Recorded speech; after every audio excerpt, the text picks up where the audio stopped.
Esselamu Aleyküm. İlk növbədə cümləniz mübarək olsun. Kərbəla hadisəsi tarixi hadisə deyil, İslam mənəviyyatının güclənməsidir.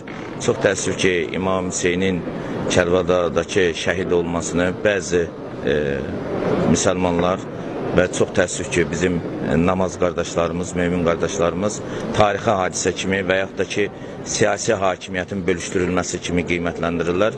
Burada hər hansı bir siyasi hakimiyyətin bölüşdürülməsindən və tarixi hadisədən söhbət edə bilməz.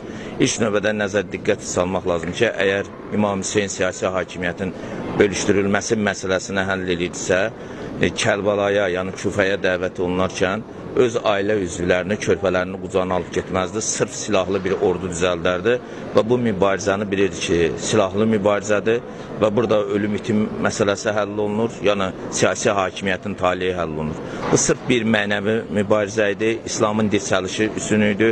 İslam böyük zərbə alırdı, Muaviyyənin oğlu Yezidin, Ömər bin Səddin, Şimrin dövründə və kifayət qədər İslamda ciddi zədələr əmələ gəlmişdi və İslamdan mərkəzdən qaçma yayılmışdı və bunun qarşısının alınması üçün məhz İmam Hüseyin bilirdi ki, belə bir deyək ki, dinsiz, imansız, kitabsız, qibləsiz bir cinayətkar şəbəkə ilə mübarizə aparıb, mən onlara cinayətkar sindiqatlar deyirəm, siyasi terminologiyanı desək və ona görə də bu mübarizəni heç vaxt tarixi mübarizə və yaxud siyasi hakimiyyətin bölüşdürülməsi kimi qələmə vermək əlbəttə absurddur və ədaləsidir. Bu sırf mənəvi mübarizədir və İslamın ucalmasına xidmət edir.